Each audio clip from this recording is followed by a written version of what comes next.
What's up, guys? It's Coach Grant with First Down Training. Today we're going to be breaking down the incorrect way that wide receivers can snap down at the top of the route. Okay, so this video was done by request, so if you guys have any kind of video feedback that you'd like to see from us, please don't hesitate to leave that in the comment section below. We always appreciate the feedback, and it's always great to hear from you guys. Okay, so now this is a high school receiver, so again, I don't expect this to be 100% perfect, but this clip was sent to me, just as kind of like a, hey, what do you think he did wrong right here? And I wanted to take a chance to break this down to show you guys some of the key mistakes that you want to avoid when snapping down on a route. And again, if this receiver does hear this, I hope this helps him out. So let's watch this thing full speed. So again, the main thing is going up into this route is that we can't give any indicators and we have to have a more explosive break. Okay, so now before we get into that breakdown, fellas, this offseason we're going to be traveling out to 7 more states for 2-day-long quarterback and wide receiver training camps. So if you guys want some more information on our training camps, what we'll be offering, check out that very first link in the description below. You guys are going to be coming out to Newark, New Jersey, Atlanta, Georgia, Columbus, Ohio, Chicago, Illinois,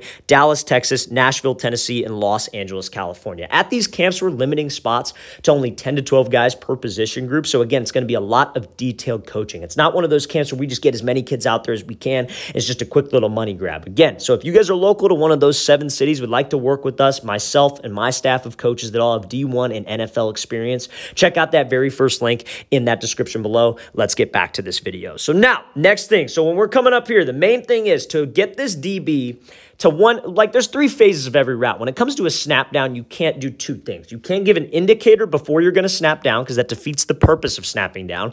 And we have to make sure the mechanics of the cut are correct so I could have balance and explosion out of the route. So right before this break, what this wide receiver does is that he starts to raise that chin up and raise the chest up, right? So if I'm a DB and I'm looking at his body language, I'm reading his hips, and I start to see that stuff rise up, I'm sitting on the route. I am no longer thinking that I'm running a fade. Now, this DB's problem is that his eyes are probably high. When a DB is looking at your eyes, you're going to win every single route every single time because he's not supposed to be looking there. But if he's watching those hips like he should be and he sees that pad level start to raise, he's sitting on the route. So we have to make sure that I keep a good pad level in the first place. Now, that helps with what? Keeping a good pad level on a route helps with selling fade, right? Because obviously going into a break, you want to be fast, you want to be full stride, you want to have a good pad level. But the second you start to raise up, you start to slow down.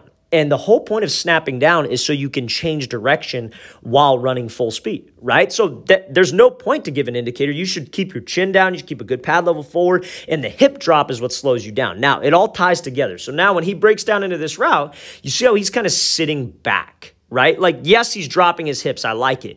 But he's not snapping down because all of his weight is distributed on his heels and he's sitting back like this. So let's say this DB plays it well and that quarterback's going to lead me out of the route. I physically cannot accelerate out of the break like this. I do not want to sit down in the break. I want to be going forward. I want to almost like, you don't want to bend at your waist, but you want to bend at your waist a little bit and you want that chin to go straight to your knee and you don't want to strike the ground. You see how when he's striking the ground, look at his left foot. You see how it goes heel toe? You don't want to do that. You want to be on strictly the arch of your foot. You never want your heel to hit because all your energy is going to shoot back. So when guys snap down, they love to sit back on the route and turn.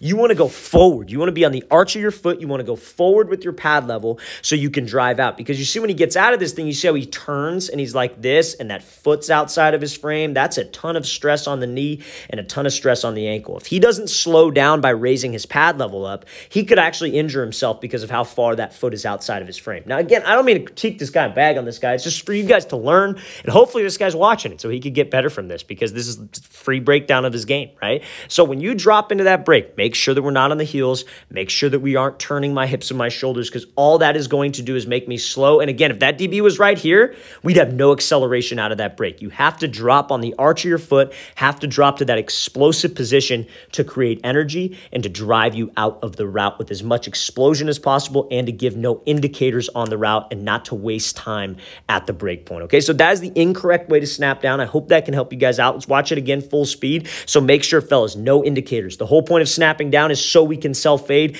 Don't be sitting on those heels and don't sit back trying to turn out of the route. Go forward, create some explosion, and drive out of the break. All right, fellas, I really want to thank you for watching. I really appreciate it. If you guys have any questions at all, don't hesitate to leave those in the comment section below. We always appreciate the feedback from you guys. And again, fellas, if you're local to to one of these 7 other cities we are traveling out to this offseason, we would love to have you out to one of our off-season training camps. We're coming out to Newark, Atlanta, Columbus, Chicago, Dallas, Nashville, and Los Angeles. 2-day camps, 4 hours each day, 8 hours of training. Check out that very first link in the description below. We would love to have you out to one of our camps.